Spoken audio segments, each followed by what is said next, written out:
নমস্কাৰ, চাই আছে ডেইলি অসম 24/7। মই জিতজ্যোতি লস্কৰ লৈ আহিছোঁ এটা গুৰুত্বপূৰ্ণ খবৰ। 1971 চনৰ যুদ্ধবীৰসকলক শ্ৰদ্ধা আৰু সন্মান জনাবলৈ সীমা সুৰক্ষা শক্তিৰ জোৱানে 180 কিলোমিটাৰ ৰিলে ৰেচ আয়োজন কৰে।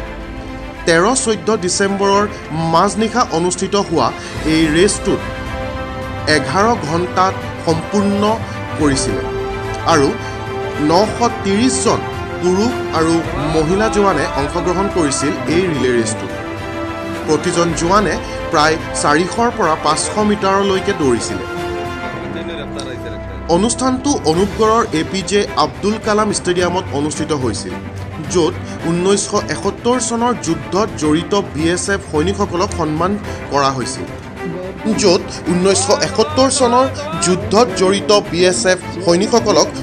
কৰা হৈছিল।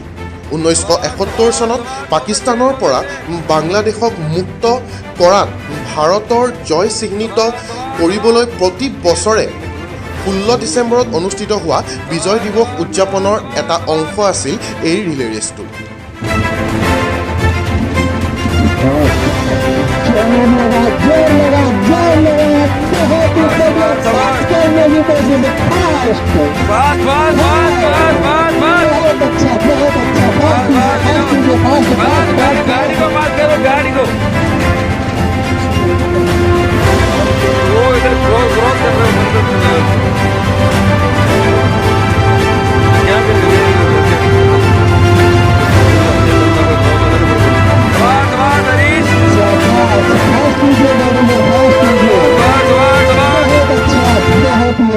बहुत अच्छा।